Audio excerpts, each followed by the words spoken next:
Hello दोस्तों, last video में हमने सीखा था एमएस वर्ड के अंदर फ़ॉन्ट के पूरे एरिया को और इससे पहले क्लिपबोर्ड को। अगर आपने वो वीडियो नहीं देखा तो डिस्क्रिप्शन लिंक से आप वीडियो को पहले वॉच कर सकते हैं। आज की क्लास में हमारा टॉपिक रहेगा पैराग्राफ से रिलेटेड, और ये सब जब हम टैब्स के सारे ऑप्शंस ख़त्म कर लेंगे, जैसे हम पहले होम टैब को ख़त्म करेंगे, उसके बाद इसके प्रैक्टिस एक्सरसाइज करेंगे, इसका प्रैक्टिस असाइनमेंट करेंगे, फिर हम इंसर्ट की ओर चलेंगे। तो स्टेप बाय स्टेप सारी चीज़ें हम सीखेंगे। अब पैराग्राफ के लिए जैसा कि हमें कुछ लिखना होगा, अगर आप लिखना नहीं चाहते तो एक रैंडम पैराग्राफ हम यहाँ पर ले लेते हैं। अब इस रैंडम पैराग्राफ में अगर हम कुछ नहीं लिखते, simple equal RAND bracket on bracket of कर देते हैं और एंटर प्रेस कर देते हैं, तो बाय डिफ़ॉल्ट यहाँ पर 5 पैराग्राफ हमें दिख जाएंगे। एक बार मैं वापस से Ctrl+Z कर देता हूँ और लिख देता हूँ यहाँ पर 3। तो नंबर ऑफ जितने मुझे पैराग्राफ चाहिए, 3, 4, 5, 6, 10, 50, 100, उतने हम पैराग्राफ्स यहाँ पर ले सकते हैं। तो 3 पैराग्राफ लेने के बाद मैंने इसका सिलेक्शन कर लिया। सिलेक्शन करने के बाद आप देखेंगे ऊपर पैराग्राफ एरिया को हम सीख रहे हैं। सबसे पहले लिखा है यहाँ पर लेफ्ट बाय डिफ़ॉल्ट है, तो हमें इसको अभी नहीं छेड़ना। अभी हमें करना है इसे सेंटर करने के बाद हमारा जो अलाइनमेंट है टेक्स्ट का सेंटर वाइज चल रहा है। अगर हम सपोज नीचे कुछ लिखते भी हैं सेंटर करने के बाद, तो वो सेंटर से सरकेगा। और यहाँ पर मैंने लिख दिया thank you are learning Microsoft Word. Suppose मुझे सारा अलाइनमेंट यानी कि सिलेक्शन करने के बाद राइट साइड से चाहिए, लेफ्ट साइड से चाहिए या सेंटर वाइज से चाहिए, या मुझे दोनों तरफ से इन अलाइनमेंट्स को जस्टिफाई करना है। जस्टिफाई से मतलब हमारा दोनों तरफ से हमें इक्वली अलाइनमेंट चाहिए। आप देखेंगे लेफ्ट साइड से भी बिल्कुल पैरेलल हो चुका है एंड राइट साइड से भी बिल्कुल यहाँ पर पैरेलल हो चुका है। तो दोनों को अगर आप चाहते हैं कि पेज पे प्रॉपर दिखाई दे, तो इसका इस्तेमाल हम सबसे ज़्यादा करते हैं ऑफिशियल डॉक्यूमेंट के अंदर।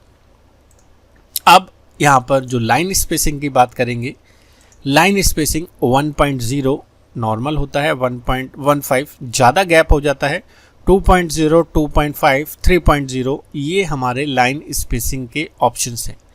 अब यहाँ पर 3.0 तक है। हम चाहें तो लाइन स्पेसिंग ऑप्शन पर जाकर यहाँ से इसको और भी ऐड कर सकते हैं कि एग्जैक्टली मुझे कितना चाहिए, 12, 18, 15। आप देखेंगे नीचे इसका छोटा सा प्रीव्यू भी दिख रहा है, और इस तरीके से हम लाइन स्पेसिंग ले सकते हैं।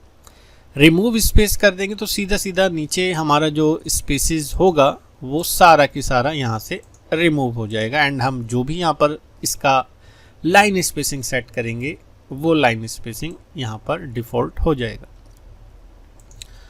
अब बैकग्राउंड शेड की बात करें तो मुझे जिस पैराग्राफ पे कर्सर रखना है वहाँ पे अगर हम कोई बैकग्राउंड शेड डालना चाहें, हाई कंट्रास्ट चाहिए या नहीं चाहिए, ये ऑप्शंस आप चूज़ कर सकते हैं। मोर कलर पे भी जाके हम और भी कलर चूज़ कर सकते हैं और ये बैकग्राउंड में हम डाल सकते हैं। अगर हमें बैकग्राउंड में मोर कलर पे जाकर कोई भी कलर चूज़ करना है, यहाँ से एक नया पैलेट में कलर जुड़ जाएगा। बॉर्डर देना चाहें बॉर्डर दे सकते हैं। बॉर्डर के यहाँ बाय डिफ़ॉल्ट कुछ ऑप्शंस हैं, बट अगर नीचे इसकी सेटिंग को अगर हम ऑन कर दें बॉर्डर एंड शेडिंग की, तो फिर यहाँ पर कुछ कस्टमाइज बॉर्डर हैं जिनको हम यूज़ कर सकते हैं। उनका कलर क्या सेट करना है, उनकी विड्थ क्या सेट करनी है, ये सब चीज़ भी हम यहाँ से बॉर्डर से चुन सकते हैं। तो नीचे वाले ऑप्शंस को हमने देखा, बॉर्डर सेट कैसे करते हैं, शेड कैसे डालते हैं, लाइन स्पेसिंग कैसे लेते हैं और उनके अलाइनमेंट कैसे करते हैं। अब हम बात करेंगे ऊपर के टैब्स के बारे में। तो इसमें से हमने ये चीज़ तो लास्ट वीडियो में देखा था, शो हाइड, जब हम फ़ॉन्ट्स के अंदर जाकर किसी पैराग्राफ को हाइड कर देते हैं। इसका शॉर्टकट है Ctrl+D। मैं आपको करके दिखाता हूँ। Ctrl+D प्रेस किया, हिडन पे क्लिक किया, ये देखिए हमारा डॉक्यूमेंट में से वो पैराग्राफ जो हमने सिलेक्ट किया था वो हाइड हो गया। अब अगर हम शो हाइड करते हैं तो वो हिडन पैराग्राफ हमें विजिबल रहेगा। अब हम बात करेंगे इन कमांड्स के बारे में। अब हम लिस्टिंग को समझेंगे। ऊपर सबसे पहले जब हम लिस्ट समझ लेंगे तो हमें बुलेट्स और नंबर भी इजीली समझ आ जाएंगे। न्यू कमांड Ctrl+N, जिससे हम एक नया डॉक्यूमेंट ले सकते हैं और यहाँ पे अभी हम सीखने वाले हैं मल्टी लेवल लिस्ट। सपोज मैं यहाँ पर कुछ लिस्ट आपके सामने बना रहा हूँ। सपोज मैंने यहाँ पर लिख दिया animals name horse and elephant, and मैंने कुछ और भी यहाँ पर लिख दिया बर्ड्स नेम, एंड मैंने लिख दिया sparrow and crow, and one more हम यहाँ पर ले लेते हैं लिस्ट। यहाँ पर ले लेते हैं सपोज वेजिटेबल्स नेम। तो यहाँ पर मैंने ले लिया ओकरा एंड पोटैटो। अब हम क्या कर रहे हैं कि हमने सिलेक्शन किया। सपोज मैं चाहता हूँ कि जो एनिमल नेम है ये हमारा पहला जो पार्ट है 1 नंबर इस पे शो हो, बर्ड्स पे 2 नंबर शो हो क्योंकि दूसरा यहाँ पर लिस्ट है, एंड तीसरा वेजिटेबल नेम यहाँ पर शो हो।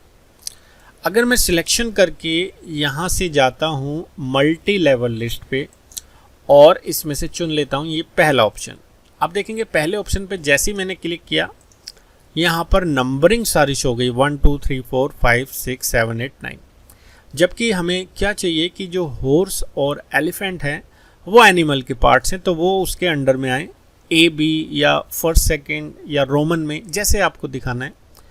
आपने क्या किया, सिलेक्शन किया, एंड सिलेक्शन करने के बाद इसका इंडेंटेशन, हमने ये चीज़ पहले क्लास में पढ़ी थी। इंडेंटेशन हमारे टेक्स्ट को हैंगिंग करता है और जितना हम उसे आगे बढ़ाएंगे उसके साथ उसका बुलेट्स या उसका नंबरिंग भी इंक्रीज होगा। जैसे मैंने इसको क्लिक किया 1 पॉइंट, आप देखेंगे हॉर्स एंड एलिफेंट्स पे जो लिस्टिंग है वो चेंज हो गई है, वो उसका पार्ट बन चुका है एनिमल का। इसी तरीके से मैंने बर्ड्स नेम के भी जो पार्ट हैं उसको सिलेक्ट किया, एंड 1 मोर टाइम हमें क्लिक करना है इंक्रीज इंडेंट पे। जैसे क्लिक किया यहाँ पे भी वो उसका पार्ट बन गया, एंड आप समझ चुके हैं। अब हमने थर्ड पार्ट को सिलेक्ट किया एंड इंक्रीज इंडेंट किया, ये देखिए ये भी उसका पार्ट बन गया। इन केस अगर आपका मेन पार्ट भी पार्ट बन जाए तो आप डिक्रीज इंडेंट कर सकते हैं, या आप मान लीजिए आपने इसके पोर्शन को एक और बढ़ाया एंड आप इसको डिक्रीज इंडेंट कर सकते हैं, यानी कि इंडेंटेशन और आगे तक चल सकता है, लेवल और आगे तक चल सकता है।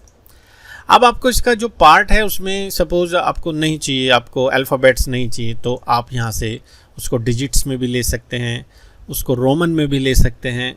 अलग अलग यहाँ पर आप उसका लिस्टिंग पार्ट चेंज कर सकते हैं।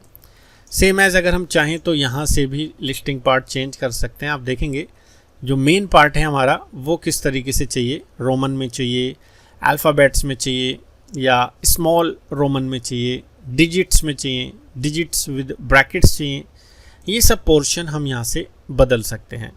सेम एज़ अगर हमें इसको बुलेट्स में शो करना है तो बुलेट्स भी हम यहाँ पर डिफ़ाइन कर सकते हैं।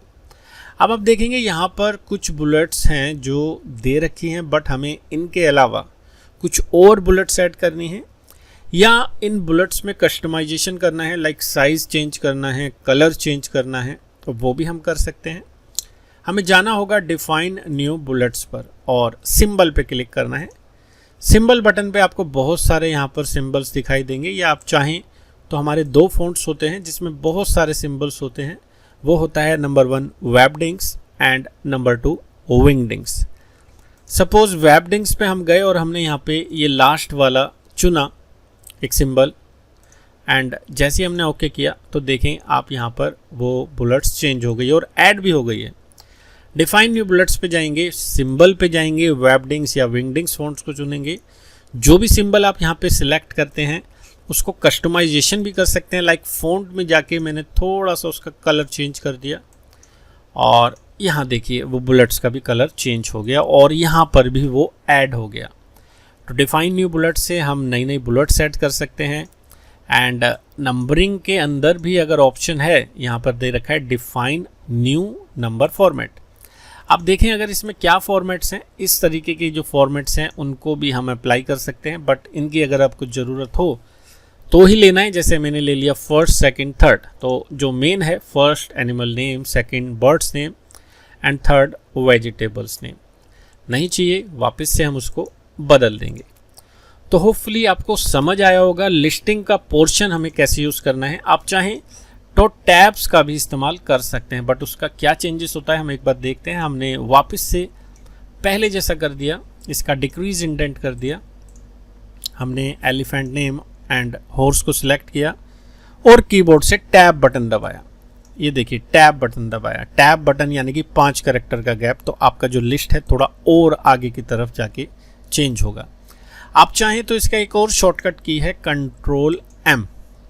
जैसे कीबोर्ड से आप कंट्रोल M दबाएंगे तो भी उसका इंडेंटेशन चेंज हो जाएगा, आगे की तरफ वो बढ़ जाएगा। यहाँ पर आप जा सकते हैं। देन उसके बाद हमारा एक ऑप्शन बचता है शॉर्टिंग। शॉर्ट को हमें क्या करना है, सपोज हमने कुछ एनिमल्स नेम लिखे एंड हम उन्हें चाहते हैं कि वो अल्फ़ाबेटिकली ऑर्डर में सेट हो जाए, तो हमें क्या करना है, सिलेक्शन करना है एंड देन AZ पे जाते हुए शॉर्ट में असेंडिंग ऑर्डर रखना है या आपको डिसेंडिंग ऑर्डर रखना है, उस चीज़ को आपको सेट करना है, देन ओके कर देना है। तो हमारा जो डेटा है वो उस ऑर्डर में सेट हो जाएगा। सपोज़ मुझे असेंडिंग ऑर्डर चाहिए तो हमारे अल्फ़ाबेटिकल ऑर्डर में एनिमल नेम सेट हो जाएंगे। इसके नीचे भी कुछ सेटिंग्स हैं जो मैंने आपको बताया, वही चीज़ इस पैराग्राफ के जो छोटे से पॉइंट पे एरो पे आप देखेंगे अलाइनमेंट क्या चाहिए, लेफ़्ट सेंटर राइट, ये भी सेटिंग्स आप बाहर से भी कर सकते हैं, इस पॉइंट से भी सारी सेटिंग एक साथ सेट कर सकते हैं। लाइक आपको इंडेंटेशन कितना चाहिए, अलाइनमेंट कितना चाहिए, आपको स्पेसिंग कितनी सेट करनी है, आप वन टाइम में ही सारी चीज़ें सेट कर सकते हैं और उसको अप्लाई कर सकते हैं।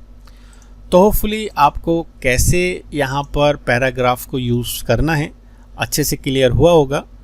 नेक्स्ट क्लास में हम स्टाइल और बाकी के ऑप्शंस को सीखेंगे। आज की क्लास में इतना ही।